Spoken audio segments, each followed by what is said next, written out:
Hello, this is how you create your first article for your help center in Widgion.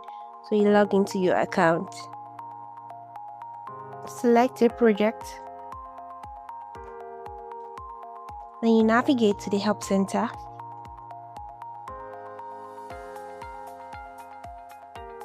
So you can either create a new collection or open an existing collection.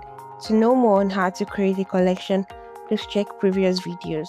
So let's just open an existing collection. So you click on this add content button, drop down, and then you click on create new article.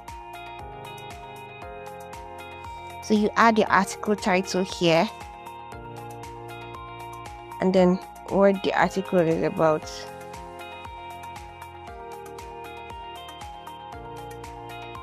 Then you start writing your full article. Also, you have to make sure that you include your meta title.